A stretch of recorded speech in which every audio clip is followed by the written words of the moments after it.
नूर हो जाए। कुरान पढ़ती हूँ दिल खुल जाए, नमाज पढ़ती हूँ चेहरा नूर हो जाए। कितनी प्यारी है रसूल की बातें, अमल करे तो जिंदगी संवर जाए। Now let's welcome Ibrahim, Irfa, Mohammadi and Umema of 2nd and 4th standard for their drama. Please give them a big round.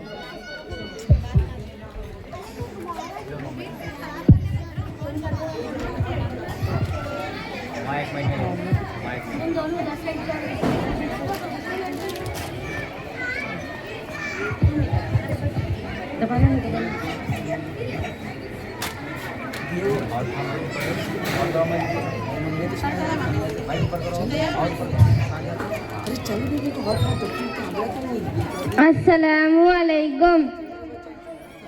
अज़ान हो गई, आओ चलो हम नमाज पढ़ते हैं। उमैमा, क्या आपको और आफिया को दोनों को नमाज पढ़नी आती है? हाँ आती है। माशाअल्लाह। अरे भाई, मैं आपको ही देख के नमाज पढ़ना सीखी हूँ। मगर उमैमा, बच्चियों इस्लामी बहनों की नमाज हम इस्लामी भाइयों से अलग होती है। तो चलिए आइए मैं आप दोनों को नमाज का तरीका सिखाता हूँ। तो सबसे पहले स्कार्फ या दुपट्टे के नीचे कंधों तक अल्लाह अकबर कहते हुए हाथ उठाने हैं, इस तरह, और सीधे उल्टे हाथ की हथेली सीने पर रखनी है। उल्टे हाथ के बैक साइड पर सीधे हाथ की हथेली रखनी है और खड़े होने की हालत में सना पढ़ना होगा और फिर औज़ु बिल्लाहि और बिस्मिल्लाह पढ़कर सूरह फातिहा पढ़ना होगा और फिर कुरान की कोई एक सूरत पढ़नी होगी और फिर रुकू करना होगा। रुकू में उंगलियां मिली हुई रखनी है और पांव झुके हुए रखने हैं, इस तरह। और रुकू में क्या पढ़ना होता है वरना?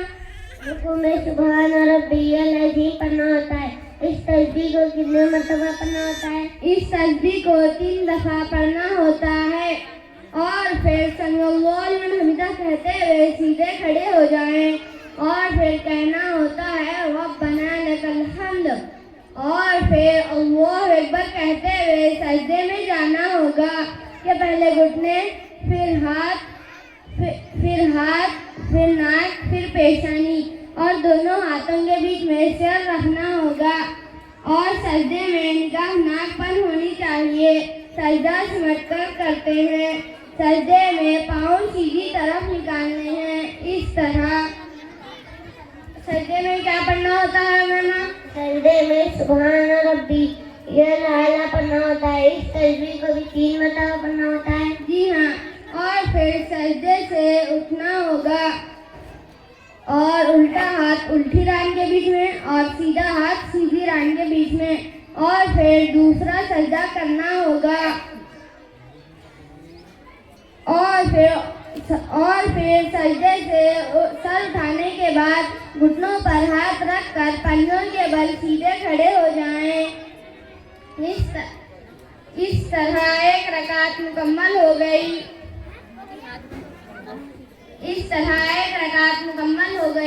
अब दूसरी रकात में औज़ु बिल्लाहि और बिस्मिल्लाह पढ़कर सूरह फातिहा पढ़ना होगा और फिर एक सूरत पढ़नी होगी और फिर पहले की तरह रुकू और सजदे करने होंगे।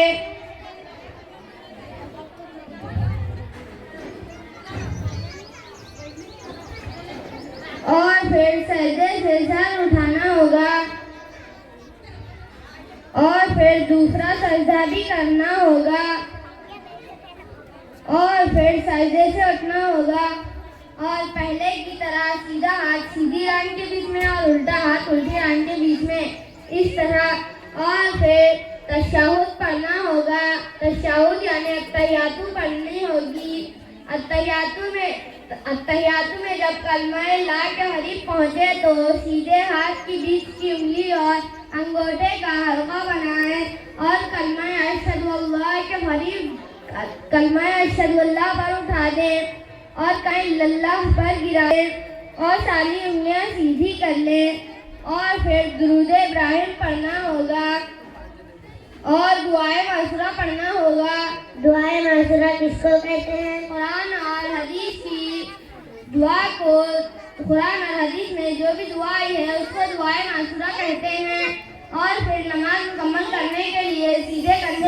तरफ मुंह कर अस्सलामु अलैकुम व रहमतुल्लाह कहना होगा और फिर उल्टे कंधे के तरफ मुंह कर अस्सलामु अलैकुम व रहमतुल्लाह कहना होगा।